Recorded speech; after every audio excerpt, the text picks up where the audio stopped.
لکه چې خاورې مې په خوله شوې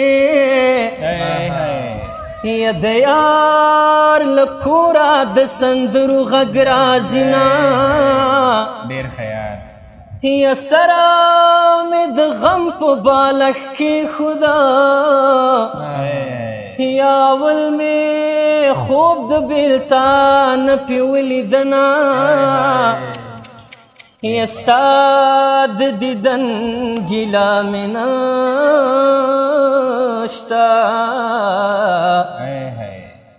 یا د پښتنو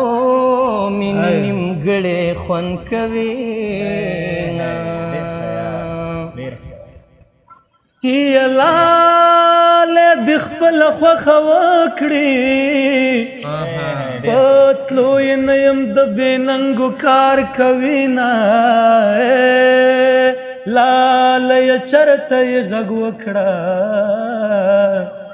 یا د دنیا گئی خلق د مړ حساب وینا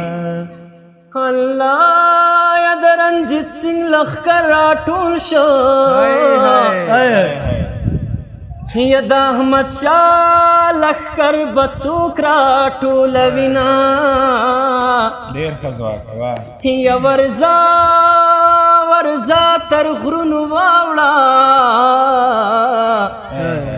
یا موږ د کم اصلو خلکو نه کړو ارمانونه یا د بند د پاسه مې میړه کړې یا د بند د پاسه څوک باچا نه قبلوینه یا که زه ما خپل جانان سړی وې یا زه به د بل ډولۍ ته ولې ورختمه یا د جینۍ څانګې وانګې ونه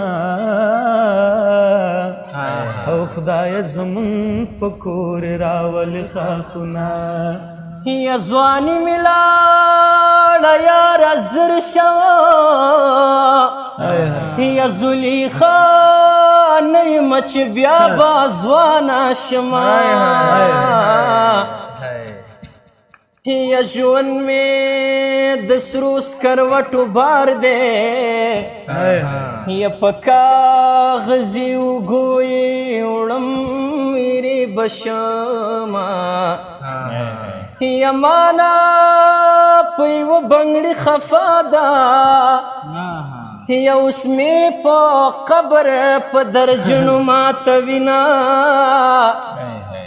یا په تور کې دې لیونی کړم الله یا یقین چې که یې واړه سرونه یا مازدیګری د خیرې وکړه چې دا فاني دنیا در پاتې شي میینه او مازدیګری د خیرې مه کړه ته بد ناز خیرې کوې رښتیا به شي نه والله یا د مازدیګر زیړ یلمره یا پروغو وایا د رنځورو سلامونه یا سلام دې راغی ته رانغلې علاوه به دې نخلم بې دیدنه سلامونه یا د بېوسۍ اوښکو دې جار شمه